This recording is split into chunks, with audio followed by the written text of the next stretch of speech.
नमस्कार दोस्तों, स्वागत है आपका एचडी परिवार में। हमारी संस्था द्वारा आईएएस प्रीलिम्स 2023 और पीसीएस प्रीलिम्स 2023 को देखते हुए जो मुहिम चलाई गई थी, जिसके अंदर हम 1000 पीएस ईयर के आप लोगों के क्वेश्चन कवर करा रहे हैं। इसके 24 पार्ट आ चुके हैं। यदि आपने वो नहीं देखे हैं तो जाके देख लीजिएगा। ये उसका 25वां पार्ट है। इसके अंदर हम वो क्वेश्चन कवर करा रहे हैं, यानी कि पीएस ईयर के वो क्वेश्चन कवर करा रहे हैं जो कहीं ना कहीं एक ईयर के अंदर करंट से संबंधित रहे हैं। वो टॉपिक जो करंट के अंदर रहे हैं, उन टॉपिकों से संबंधित पीएस ईयर के अंदर कोई भी क्वेश्चन पूछा गया है तो वो क्वेश्चन हम लेके आते हैं और आपको समझाते हैं कि इस पैटर्न पे क्वेश्चन आ चुके हैं और इसी टॉपिक से, इसी पैटर्न पे फिर से क्वेश्चन क्रिएट कर सकते हैं। कैसे उसको मॉडिफाई किया जा सकता है, कैसे कथन क्रिएट हो सकते हैं और कथन के अंदर जो चेंजेस किए जाते हैं, जो गलत कराई जाती है, वो कैसे कराई जाती है। तो आइए शुरुआत करते हैं।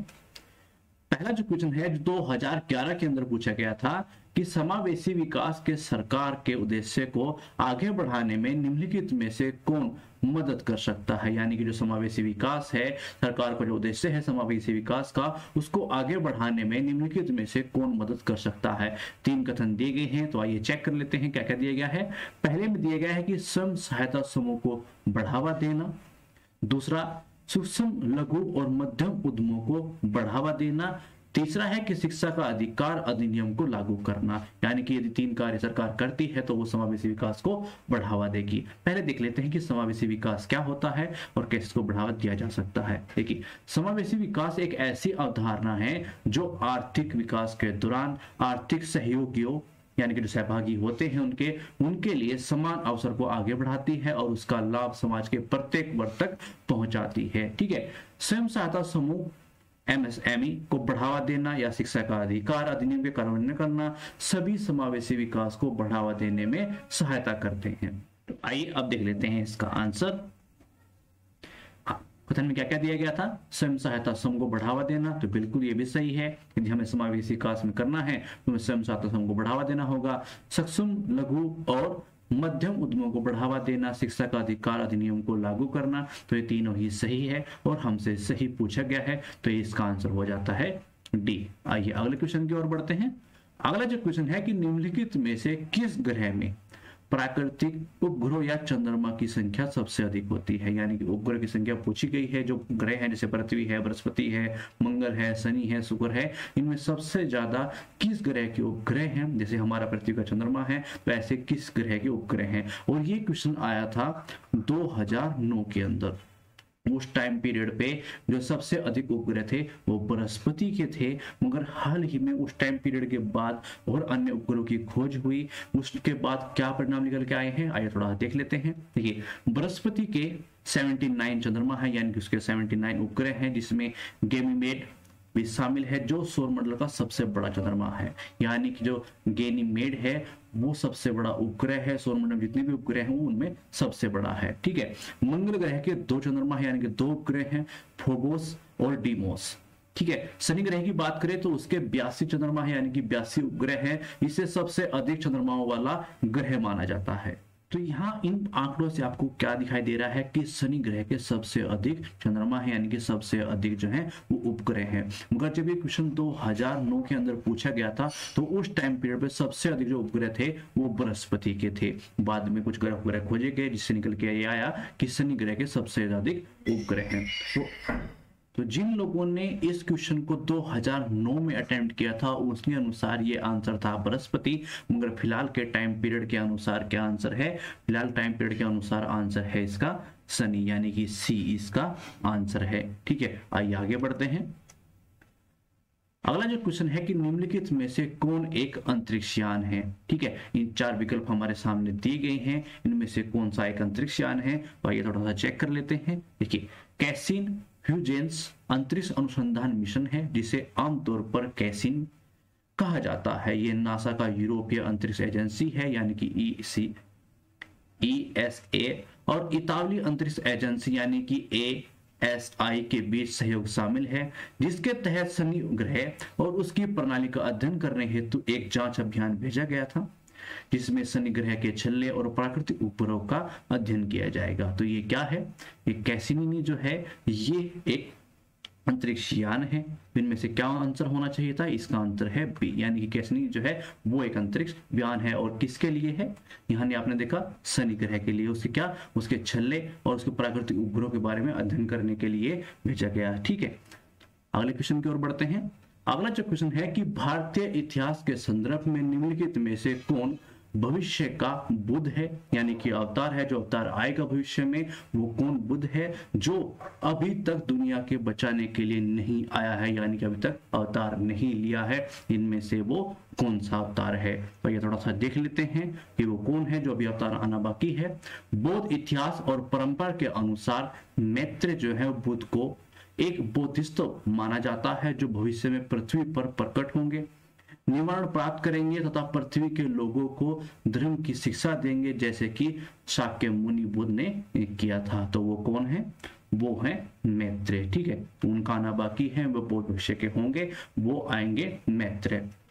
आइए आगे बढ़ते हैं, अगला क्वेश्चन देख लेते हैं। अगला जो क्वेश्चन है कि निम्नलिखित कथनों पर विचार कीजिए। तो आइए विचार करते हैं और देख लेते हैं कि इनमें से कौन कौन सा सही है। पंजाब का राज्यपाल सीमावर्ती रूप से चंडीगढ़ का भी एक प्रशासक है, ये पहला कथन कह रहा है। दूसरा कथन है कि केरल का राज्यपाल सीमावर्ती रूप से लक्षद्वीप का भी प्रशासक है। तो दोनों कथनों में से कौन सा सही है, कौन सा नहीं है, थोड़ा सा चेक कर लेते हैं। देखिए, वर्ष 1966 में हरियाणा का गठन पंजाब राज्य के कुछ हिस्सों में किया गया था। बाद में चंडीगढ़ को एक मुख्य आयुक्त और एक सेवारत नौकरशाह द्वारा प्रशासित किया गया। 1 जून 1984 को अमृतसर के स्वर्ण मंदिर में ऑपरेशन ब्लू स्टार की पूर्व संध्या पर मुख्य आयुक्त प्रणाली को बंद कर दिया गया था। जो उस टाइम पीरियड के अंदर जो आतंकवादी घटनाएं हुई थी, उस टाइम पे blue star, operation blue star चलाया गया था स्वर्ण मंदिर के अंदर। तो उस टाइम पे जो है मुख्य आयुक्त प्रणाली को बंद कर दिया गया था। इस प्रकार पंजाब के राज्यपाल द्वारा चंडीगढ़ केंद्र शासित प्रदेश के अतिरिक्त प्रभार संभालने की जो है वो प्रथा स्टार्ट हो गई थी। बात करें लक्षद्वीप की, तो लक्षद्वीप एक अलग प्रशासक है।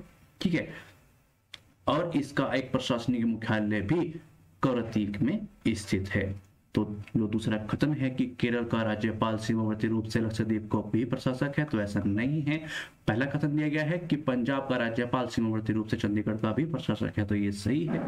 पहला कथन सही है, दूसरा गलत है। सही पूछा गया है तो आंसर हो जाता है केवल एक, यानी कि इसका आंसर ए है। आइए आगे चलते हैं।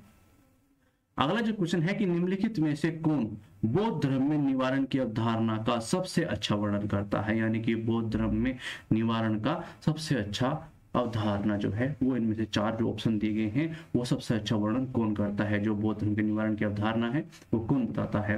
पहला जो ऑप्शन है वो है इच्छा की ज्वाला को विलुप्त होना, यानी कि इच्छा की जो ज्वाला है, जो लालच है, इस तरह की जो अंदर इंद्रियां होती हैं जो हमें बताती हैं, वो ज्वाला को विलुप्त करना। ठीक है, दूसरा है कि स्वयं का पूर्ण विनाश करना। तीसरा है कि आनंद और आराम की स्थिति। चौथा दिया गया है सभी समझ से परे एक मानसिक अवस्था। तो इनमें से क्या है, आइए देख लेते हैं। निवारण का अर्थ है सुनना, यानी कि जिस तरह से कोई भी इच्छा की आग को बुझाता है, यानी कि बौद्ध धर्म में निवारण का कोई नकारात्मक अर्थ नहीं है, बल्कि उसका अर्थ है जो इच्छा है, जो भ्रम है, जो क्रोध है, जो घृणा है, कि जो ज्वाला है उसे बुझाकर अस्तित्व के दूसरे स्तर तक जाना। जैसे हम बोलते हैं कि जो हमारी इंद्रिया है, यदि उन पर हम कंट्रोल कर लेते हैं, अपनी इच्छा जाहिर नहीं करते हैं, इस तरह की चैन नहीं रखते हैं, कोई भ्रम क्रोध आता है, यानी कि अपनी सारी इंद्रियों पे हम जब कंट्रोल कर लेते हैं तो हम बोलते हैं कि हमें निवारण की प्राप्ति हो गई है, यानी कि हमें मुक्ति प्राप्त हो गई है। ठीक है, तो इसका आंसर क्या हो गया कि इच्छा की ज्वाला का विलुप्त होना, यानी कि हमें अब कोई इच्छा नहीं रही है, हम अपनी सारी इंद्रियों पे अब अपना नियंत्रण है, हमारा नियंत्रण है, जो हम चाहते हैं वो हम करते हैं, हमारा शरीर, हमारा मन जो है उसे भटकाता नहीं है, हमें कोई इच्छा नहीं होती है, सारी इंद्रियों पे हमारा कंट्रोल है। ठीक है, तो इसके हिसाब से इसका आंसर क्या है, ए है, यानी कि हम मुक्ति प्राप्त कर चुके हैं। आइए अगले क्वेश्चन की ओर बढ़ते हैं। अगला जो क्वेश्चन है कि भगवान बुद्ध की प्रतिमा कभी कभी एक हस्त मुद्रा युक्त दिखाई गई है, जिसे भूमि स्पर्श मुद्रा कहा जाता है। यह किसका प्रतीक है? तो 4 ऑप्शन दिए गए हैं, आइए देख लेते हैं क्या क्या दिया गया है। मारा पर दृष्टि रखने और अपने ध्यान में विग्रह डालने से मारा को रोकने के लिए बुद्ध की धरती का आह्वान। दूसरा है बुद्ध ने मारा के प्रलोभन के बावजूद अपनी पवित्रता और शुद्धता को देखने के लिए पृथ्वी का आह्वान किया। तीसरा दिया गया है कि बुद्ध ने अपने अनुयायियों को याद दिलाया कि वे सभी पृथ्वी से उत्पन्न होते हैं और अंत में पृथ्वी में ही विलीन हो जाते हैं। इस प्रकार यह जीवन क्षण भंगुर है। तो इनमें से क्या सही है क्या गलत है, आइए देख लेते हैं। देखिए, भूमि स्पर्श मुद्रा में भगवान बुद्ध अपने दाहिने हाथ के साथ दाहिने घुटने पर एक लटकन के रूप में बैठते हैं और कमल सिंहासन को छूते हुए हथेली के साथ जमीन की ओर पहुंचते हैं, जैसा कि आप देख रहे हैं। इस बीच बाएं हाथ को उनकी गोद में सीधी हथेली के साथ देखा जा सकता है। यह मुद्रा बुद्ध के जागरण क्षण का प्रतिनिधित्व करती है, क्योंकि यह पृथ्वी को दानव राजा मारा और ज्ञान पर उनकी जीत के गवाह के रूप में दावा करती है। ठीक है, तो इसका आंसर क्या हो गया कि बुद्ध की मारा के जो प्रलोभन के बावजूद उन्हें अपनी पवित्रता और अपनी शुद्धता को देखने के लिए पृथ्वी का आह्वान किया। तो इसका आंसर हो जाता है बी, यानी इस क्वेश्चन का आंसर बी है। आइए आगे बढ़ते हैं। अगला जो क्वेश्चन है कि भारत के चांगपा समुदाय के संदर्भ में निम्न कथन दिए गए हैं, उनमें हमें विचार करना है कि चांगपा समुदाय से संबंधित जो कथन दिए गए हैं उनमें कौन सा सही है। तो पहला दिया गया है कि वह मुख्य रूप से उत्तराखंड राज्य में रहते थे, या उनके निवास स्थान के बारे में बात की गई है कि वो उत्तराखंड निवासी थे। दूसरा है कि वे चांगथांगी यानी कि पश्मीना बकरियों को पालते हैं जो अच्छी ऊन प्रदान करती है, यानी कि जो समुदाय है ये इस तरह की बकरियों को पालता है जो अच्छी ऊन प्रदान करती है। तीसरा कथन है कि उन्हें अनुसूचित जनजाति की श्रेणी में रखा गया है, यानी कि जो समुदाय है ये अनुसूचित जनजाति की एक श्रेणी में रखा गया है। तो आइए इसके इस समुदाय के बारे में थोड़ा सा चेक कर लेते हैं। देखिए, चांगपा अर्ध खानाबदोश समुदाय है जो चांगथांग यानी कि लद्दाख तिब्बत स्वायत्त क्षेत्र में फैला हुआ है। यह लद्दाख के अन्य क्षेत्रों में निवास करते हैं। जो वहां पर रखा गया है कि हम उत्तराखंड के निवासी हैं, तो ऐसा नहीं है, वो लद्दाख और तिब्बत के स्वायत्त क्षेत्र में फैला हुआ है, लद्दाख के अन्य क्षेत्र के निवासी हैं। वे चांगथांगी यानी कि पश्मीना बकरियों को पालते हैं और बेहतरीन गुणवत्ता के प्राथमिक कश्मीरी ऊन के कुछ आपूर्तिकर्ताओं में से एक हैं। तो जो बकरी के बारे में उनकी बात की गई है वो बिल्कुल सही है। आगे है कि वर्ष 2001 तक चांगपा को अनुसूचित जनजाति के रूप में वर्गीकृत किया गया था, यानी कि 2001 के अंदर जो चांगपा समुदाय है उसको अनुसूचित जनजाति के रूप में वर्गीकृत किया गया है। तो जो तीन कथन दिए गए हैं कि वो यहाँ उत्तराखंड के निवासी हैं, जबकि वो कहाँ के हैं, लद्दाख और उसके आसपास के क्षेत्र के वो निवासी हैं। तो इस तरह की कुछ बकरियां पालते हैं जो अच्छी ऊन के प्रदान करती हैं, तो बिल्कुल सही है। 2001 में उन्हें अनुसूचित जनजाति श्रेणी में रखा गया था, तो तीसरा कथन भी सही है। 2 और 3 सही है, 1 गलत है। सही पूछा गया है तो आंसर हो जाता है 2 और 3, यानी कि सी इसका आंसर है। आइए आगे बढ़ते हैं। अगला जो क्वेश्चन है कि निम्नलिखित कथनों पर विचार कीजिए। तो आइए विचार कर लेते हैं और जान लेते हैं कि इन दो कथनों में से कौन सा सही है कौन सा गलत है। देखिए, एपेक द्वारा न्यू डेवलपमेंट बैंक की स्थापना की गई, ये पहला कथन कह रहा है। दूसरा है कि न्यू डेवलपमेंट बैंक का मुख्यालय संघाई में है। तो न्यू डेवलपमेंट के बारे में थोड़ा सा जान लेते हैं और देख लेते हैं कि उसकी स्थापना किसने की और उसका मुख्यालय कहाँ पे है। देखिए, यह वर्ष 2014 में ब्राजील के फोर्टालेजा में आयोजित छठे ब्रिक्स सम्मेलन में एक ब्रिक्स देशों द्वारा संयुक्त रूप से स्थापित एक बहुपक्षीय विकास बैंक है। इसका गठन ब्रिक्स और अन्य उभरती अर्थव्यवस्थाओं में नवाचार व आधुनिकता प्रौद्योगिकी के माध्यम से तीव्र विकास के लिए बुनियादी अवसंरचना व सतत विकास प्रयासों का समर्थन करने हेतु किया गया था। इसके मुख्यालय की बात करें तो वो चीन के अंदर है, शंघाई में स्थित है। वर्ष 2018 में न्यू डेवलपमेंट बैंक ने संयुक्त राष्ट्र के साथ सक्रिय व उपयोगी सहयोग के एक मजबूत आधार स्थापित करते हुए संयुक्त राष्ट्र महासभा में पर्यवेक्षक का दर्जा प्राप्त किया था। उसको पर्यवेक्षक का दर्जा प्राप्त है, ये ध्यान रखिएगा। कब प्राप्त हुआ था? 2018 के अंदर प्राप्त हुआ था। इसके टारगेट के बारे में जान लेते हैं, यानी इसके उद्देश्य क्या है, क्यों ये बनाया गया है। ठीक है, तो वो है सदस्य देशों के विकास को बढ़ावा देना, आर्थिक विकास का समर्थन करना, प्रतिस्पर्धात्मकता को बढ़ावा देना और रोजगार सृजन की सुविधा प्रदान करना, विकासशील देशों के बीच ज्ञान साझाकरण व मंच का निर्माण करना। अपने उद्देश्य को पूरा करने के लिए यह बैंक ऋण, गारंटी, इक्विटी, भागीदारी और अन्य वित्तीय संसाधनों के माध्यम से सार्वजनिक व निजी परियोजनाओं का समर्थन करता है। तो ये हमने जाना न्यू डेवलपमेंट बैंक के बारे में। जैसा कि यहाँ पर लिखा गया है कि वो एपेक द्वारा न्यू डेवलपमेंट बैंक की स्थापना की गई है, तो ऐसा नहीं है। दूसरा कथन है कि न्यू डेवलपमेंट बैंक का मुख्यालय शंघाई में है, चीन के अंदर है, तो बिल्कुल सही है। सही पूछा गया है तो आंसर 2 होना चाहिए, यानी कि केवल 2, इसका आंसर बी है। आइए आगे बढ़ते हैं।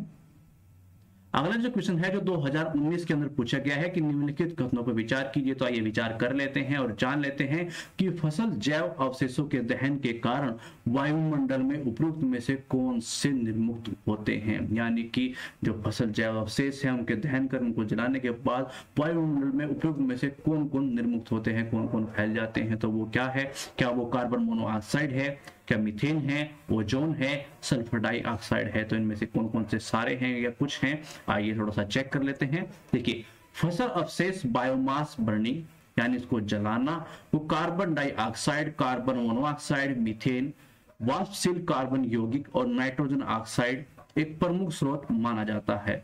धान की फसल के अवशेष को जलाने के वातावरण में सस्पेंस पार्टिकुलेट मैटर यानी SO2, NO2 और ओजोन, ठीक है, SO2, NO2 और O3 यानी कि ओजोन निकलते हैं।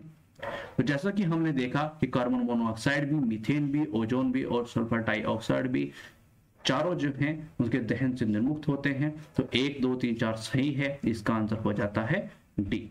तो हमारा यह प्रयास आपको कैसा लग रहा है हमें कमेंट करके जरूर बताइएगा। आप हमसे कुछ अन्य प्रकार की सहायता चाहते हैं तो हमें कमेंट कर सकते हैं। थैंक्स फॉर वॉचिंग, धन्यवाद।